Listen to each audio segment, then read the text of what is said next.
Duhet të ndalim pak të Ermandit teksa përmendi pak më përpara mundësinë e mitrës artificiale. Pra, ju në teknologji po shikoni dhe një evolim goxha domethënës për sa i përket inteligjencës artificiale teksa ka prodhuar mitrën artificiale, besoj apo jo. Në fakt Ilvi, ajo që ne shikojmë domethënë me zhvillimin e teknologjisë që e përmendëm pak a shumë në sektorin shëndetësor, kryesisht te teknikat in vitro dhe kjo artificial one, mitra artificiale po bëhet si një koncept që siç e përmenda pak a shumë më parë, një kompani amerikane po eksperimenton, e ka krijuar si koncept dhe e ka projektuar dhe thotë që brenda 5 viteve apo 6 viteve do krijojë një mitër artificiale. Pra thjesht një kapsul e cila luan rolin pikërisht pra të mitrës normale të nënës, duke pikërisht pra e mbajtur fetusin brenda me të gjithë kushtet maksimale metabolike të ushqimit etj etj.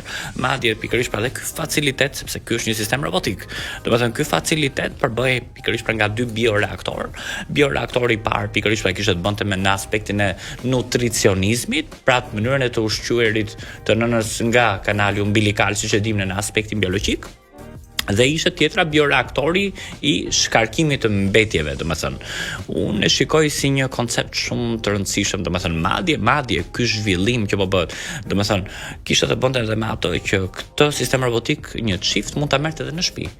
Domethënë, fetusin duke u rritur për 9 muaj si ta kishte nëna vet në barkun e vet, por duke e parë pikërisht pa në sistemin robotik, pa në një kapsul qelçi, domethënë të izoluar totalisht, mund ta merrë edhe në shtëpi. Ishte shumë fantastike. Doktor, ç'më ndim ke për mitrën artificiale? Si e shikon të ardhmen? Duket sikur do kemi gjithmonë, domethënë edhe ata që e kanë të pamundur do kenë mundësi që të kenë fëmijë në të ardhmen. E shikon kështu nëpërmjet zhvillimit të teknologjisë? Why I'm smiling, you know? This is my dream actually, because I'm the doctor of women and I like women too much. And I like to this is my duty that to keep all the women in health.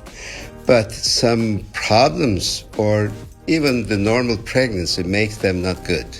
At the end of the day, a couple of pregnancies may have many consequences like problems, they need operations, even cancer cases after complications. So if there is any option like artificial womb, it's fantastic. Who needs that instead of a surrogacy case? It's better to use that artificial womb. Yes. Mitra artificiale është ëndra ime më e madhe, tha doktori. Unë i dua dhe i pëlqej shumë gratë, duke qenë se është gjatë gjithë kohës me to. Dhe në rastet ne merremi me raste më të vështira dhe mitra artificiale ju jep shanse të tërve dhe rastet kur nuk mund të arrijë një shtatzani për shumë faktorë, për shumë arsye. Në vend që të përdorim surrogatën, përdorim mitrën artificiale.